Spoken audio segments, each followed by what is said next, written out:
Bienvenue sur Télère TV pour suivre votre hebdomadaire de santé intitulé Merci Docteur. Le sujet de ce jour, l'accident vasculaire cérébral. À la présentation, moi-même, Clément Ikapi. Bonjour. Vous avez été nombreux à l'émission précédente et je vous en remercie. Je vous encourage de l'être davantage aujourd'hui. Je vous disais la dernière fois que notre émission n'a pas pour but de remplacer les médecins traitants, ni les hôpitaux, ni faire de vous des médecins en herbe. Nous voulons juste vous donner les armes pour vous préparer, pour savoir comment réagir, comment éviter, comment limiter les conséquences de certaines pathologies afin de bien s'adapter. Alors, qu'est-ce que l'AVC? L'AVC, c'est un accident vasculaire cérébral, encore appelé attaque cérébrale, et surtout connu par son sigle AVC, est une pathologie grave, une urgence neurologique qui se produit lorsqu'une partie du cerveau est brusquement privée du sang. Les cellules nerveuses ou neurones situées dans la zone du cerveau qui est touchée par cet arrêt brutal de la circulation artérielle s'endorment et finissent par mourir, puisque ne recevant plus suffisamment du sang ou du nutriment nécessaire à leur bon fonctionnement. Pour mieux comprendre la suite, je voulais vous expliquer ce qui suit. Vous savez, le sang est pompé par le cœur. Il transporte de l'oxygène et plein d'autres nutriments qui servent au bon fonctionnement de nos cellules. Mais le cerveau est un organe particulier qui, lui, est très sensible à l'absence de l'oxygène. C'est donc cette absence d'oxygène dans cette partie du cerveau qui est à l'origine des signes de ce que nous appelons l'AVC, que nous verrons plus loin. Avant de continuer, je voulais vous donner un peu de statistiques pour justifier l'intérêt, effectivement, du choix que nous avons porté à ce sujet. Alors, comme c'est des chiffres, excusez-moi, je vais essayer de les lire. Alors, dans le monde, 15 millions de personnes sont frappées par l'accident vasculaire cérébral. Un tiers de ces patients récupèrent, un tiers reste handicapé et l'autre tiers, malheureusement, décède. Une autre statistique qui fait froid au dos, c'est que parmi nous, une personne sur 6 aura l'AVC au cours de sa vie. L'AVC frappe une personne toutes les 5 à 6 minutes. C'est la première cause de handicap dans les pays développés, deuxième cause de mortalité dans le monde, deuxième cause de démence après la maladie d'Alzheimer. C'est dire si c'est une pathologie grave et si ce n'est pas important d'en parler. Alors, quelles sont les causes de l'accident vasculaire cérébral? Là encore, une petite explication est nécessaire. Vous savez, les vaisseaux qui viennent du cou forment au niveau du cerveau un réseau artériel complexe que nous appelons le polygone de Willis. C'est ce réseau artériel particulier qui oxygène tout le cerveau. Alors, c'est à dessein que je dis oxygéné parce que je vous ai dit plus loin qu'un des rôles du sang, c'est le transport de l'oxygène. Donc, quand je dis il n'y a pas d'apport de sang, ça veut dire pas d'apport d'oxygène. Revenons aux causes. À quel moment, quels sont les mécanismes exacts de l'AVC? Il y en a deux particulièrement. L'AVC peut survenir soit par une occlusion de l'artère, c'est donc un caillot de sang qui va occlure une des artères du cerveau.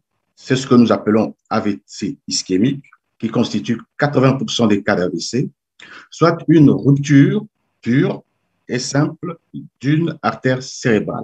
C'est l'AVC hémorragique. Retenons qu'il est très important de bien distinguer ces deux types d'AVC, ischémique et hémorragique, parce que les traitements et les conduites à tenir sont divergentes.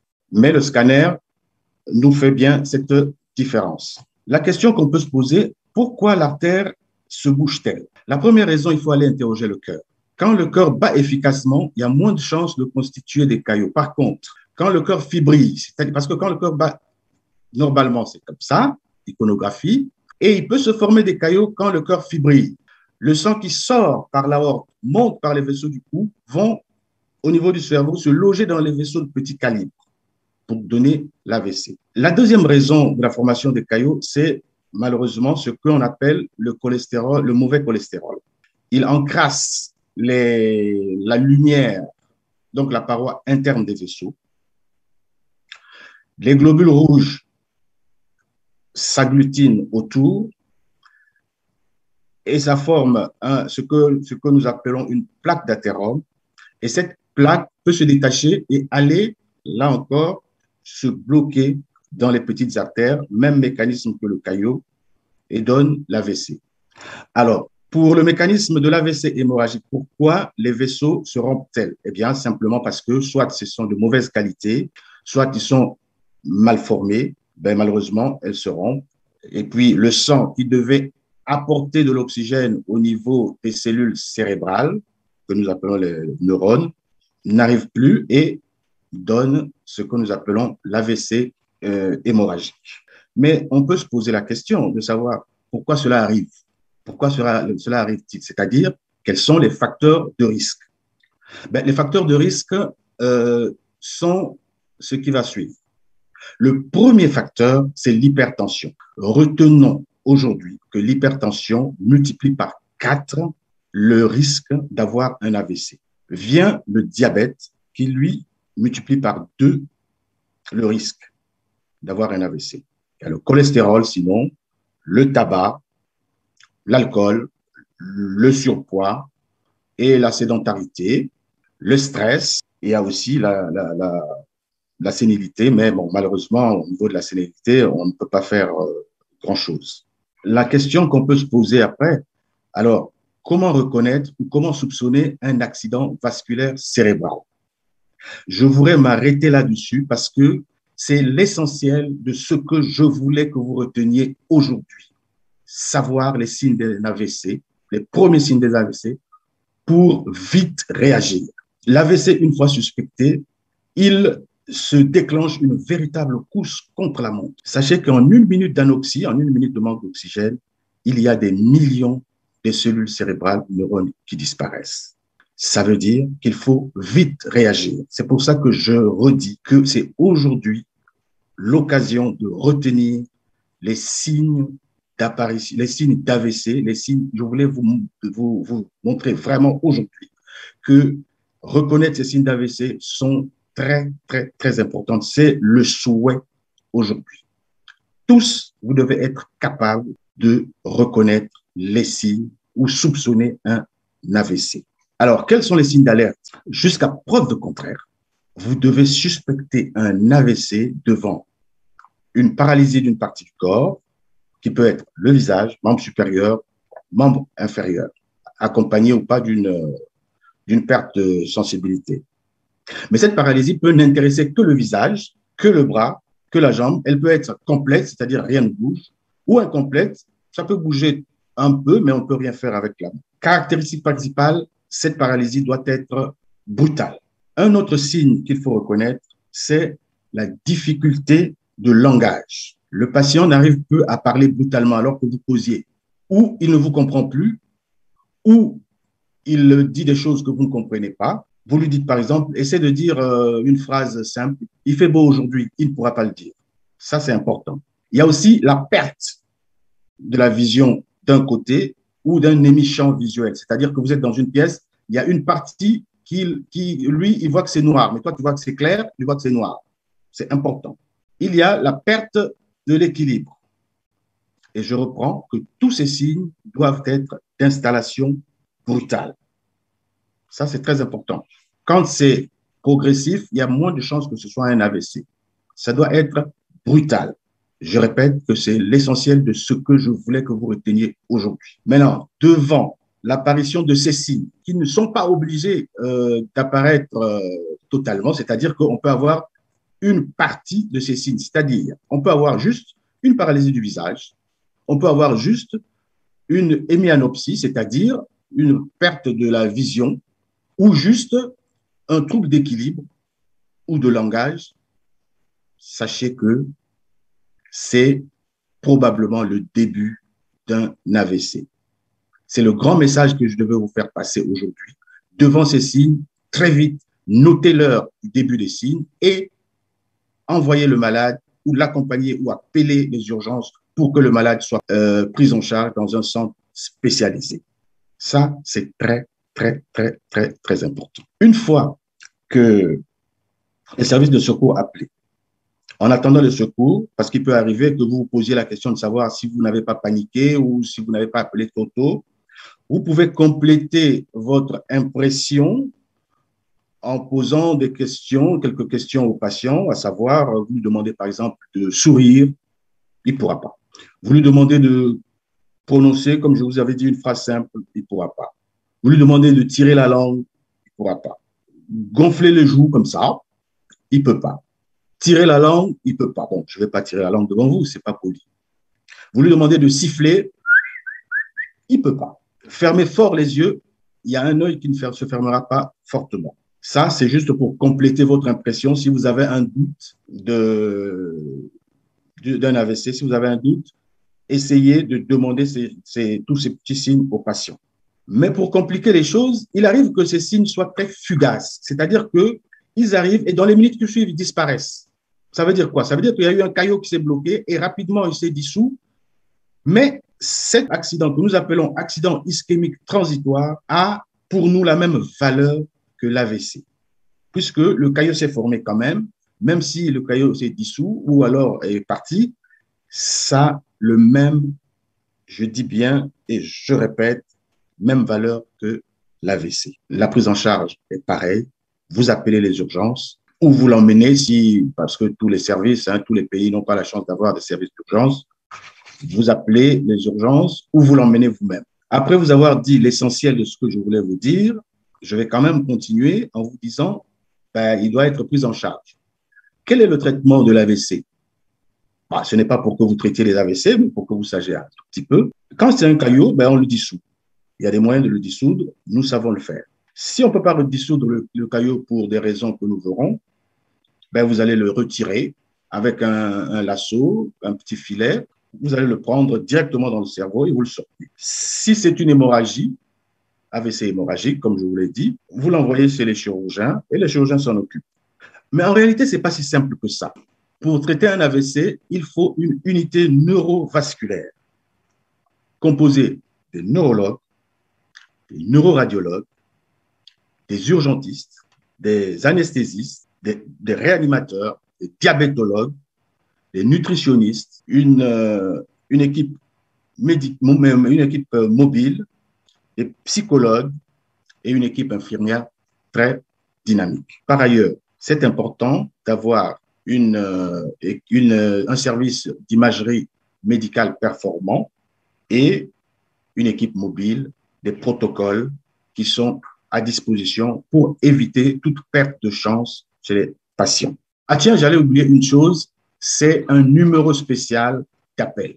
Ça, c'est très important. Sans rentrer dans tous ces détails du traitement, je voulais ajouter que l'équipe mobile, une fois récupéré le patient à domicile ou dans la rue, partout, il est directement dirigé dans le service d'imagerie médicale pour subir soit un scanner, mais surtout un IRM, les deux seuls examens qui sont capables de distinguer un AVC hémorragique d'un AVC ischémique. Les deux seuls examens qui peuvent confirmer sont ceux-là. En cas d'hémorragie, je vous l'ai dit, on confie le patient au neurochirurgien qui s'en occupe. En cas d'ischémie, c'est là où intervient la notion de délai. C'est très important. Je vous ai dit qu'il faut noter l'heure du début des premiers signes. Si l'AVC est intervenu il y a moins de 4h30, et s'il n'y a pas de contre-indication, on dissout le caillot par une injection intraveineuse d'un produit qui, dans les vaisseaux, agit comme un desktop dans la tuyauterie de notre plomberie à la maison.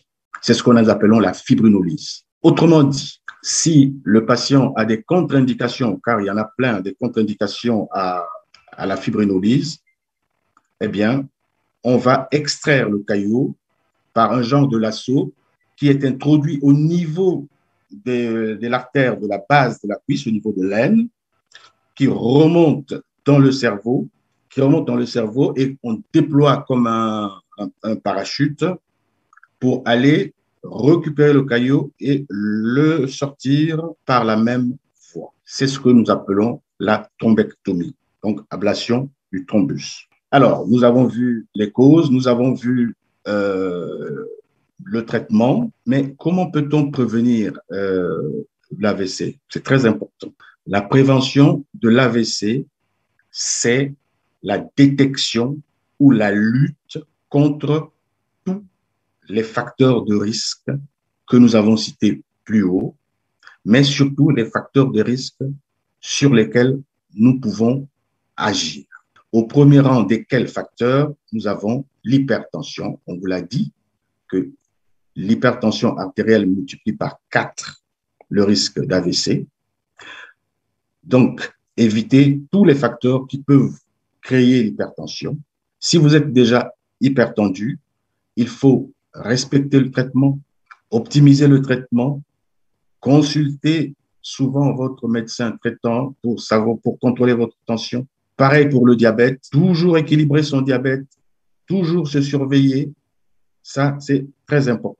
En plus, il faut essayer d'adopter une hygiène de vie saine, sans excès, une alimentation équilibrée, un sommeil suffisant, éviter tout stress. C'est difficile, hein, comme je vous ai dit. Ça, c'est un facteur sur lequel il est difficile d'agir.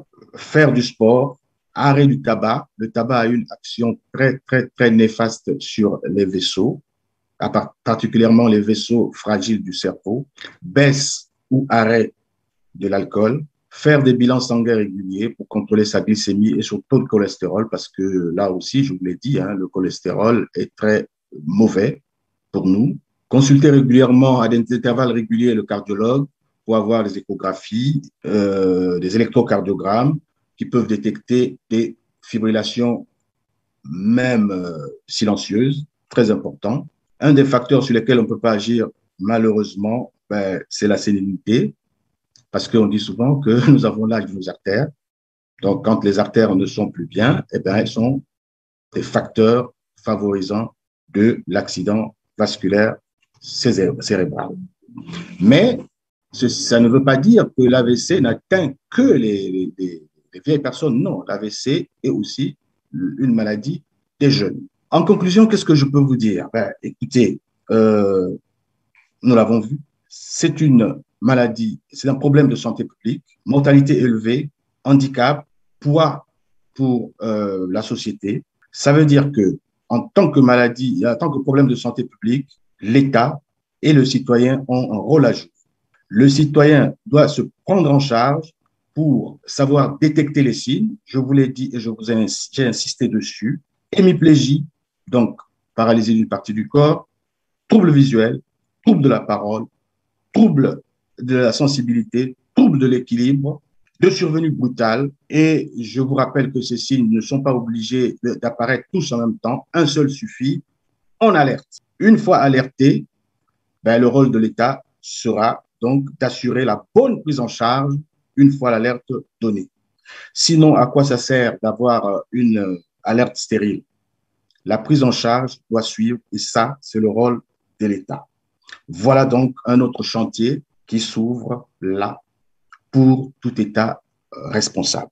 Mesdames, Mesdemoiselles, Messieurs, nous arrivons à la fin de notre émission. En espérant vous avoir été utile, n'hésitez pas à nous poser les questions si vous avez eu des zones d'incompréhension. En attendant notre prochaine émission, prenez soin de vous. Au revoir.